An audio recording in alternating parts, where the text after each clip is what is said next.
Well, Blue Ball Week became Blue Ball Month, and it seems like the entire planet has been left on red as it relates to these election results. And all I can think is, what are we? Like, do I need to get back on Farmers Only? Or like, what is this? Like, Donnie, come back. We want to be with you. Joe keeps inviting me to dinner and telling me he's going to lay me down and destroy my country. Up is down, left is right, and a beanbag is a delicatessen, and I don't really know what to make of just about anything anymore. The hot news of the day is that Attorney General Barr says that they have not yet uncovered enough evidence of widespread voter fraud that could turn the election, and naturally the mainstream garbaronis just have been blasting this through the airwaves as expected. But because the mainstream media can't be trusted, who's really to know what exactly this means, considering that all of this stuff is still up for debate? There's still hearings being made, so I don't really know how he can make a definitive answer, and obviously I'm sure they took this out of context, which is pretty much par for the course. You know how the mainstream media does things. Somebody lights a match and they say that the fucking forest is on fire. All I know is that I've been spending a lot of my precious time listening to these hearings with my frickin' noose puckered up, wondering if these snakes in the grass are actually going to get away with this stuff, just wondering what is about to occur. Like,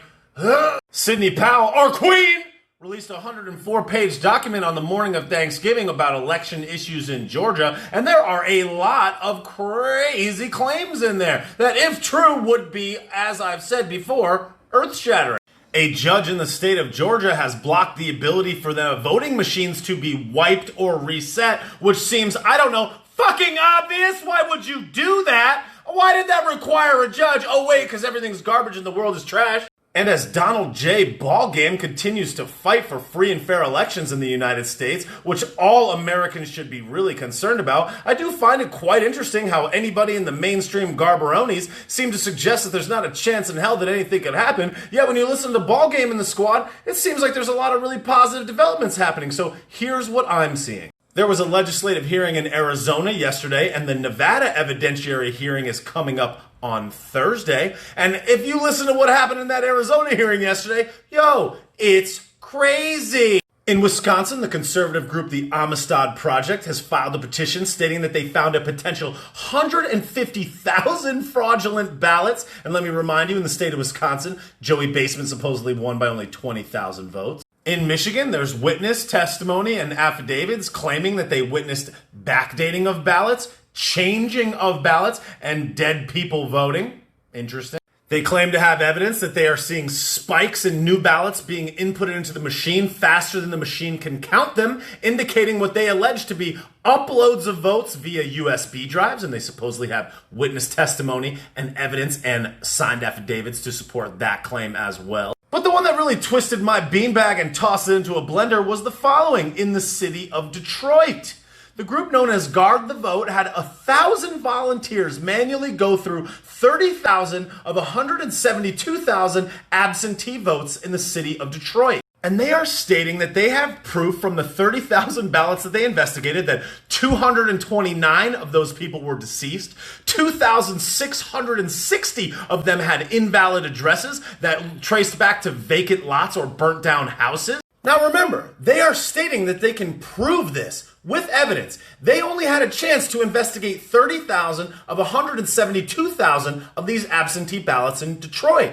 If the percentages of the ones that they've reviewed carry through the rest of the ballots, they estimate there would be 1,300 deceased voters, 15,000 fraudulent addresses, totaling 8.9% of all the absentee ballots in Detroit being fraudulent. That is just one city. Now, because the mainstream media and even searches online are difficult to trust anymore, it's a Herculean task to just navigate your way through all these claims, all this evidence, these hearings, and all this stuff. And I'm doing my best to do it. But the thing that's crazy is even today, there was a press conference today just a few hours ago that a Pennsylvania truck driver is supposedly going to testify that he shipped between 150 and 288,000 pre-marked completed ballots across state lines in October. I haven't even had a chance to look into this yet, but again, there's so much stuff happening right now, it's banana. So I'm just going to leave it at this.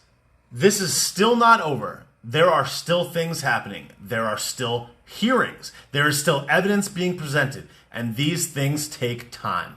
If you look to the mainstream media, they're going to do their absolute best to put on the full court press to suggest that nothing can be done, that it's insane for you to not think that this is a done deal, and for you to believe in Donnie Ballgame. So all I know is that, again, My position has not changed. Donnie Ballgame will rise again. If they can prove that this stuff is true, this is insanity. And we should all hope that, if true, that they do not get away with this. So even though I know it can be tempting to respond back to Joey Basement and Krusty's advances, do not respond to those texts. Do not get back on Farmers Only, because Donnie Ballgame is working for your love.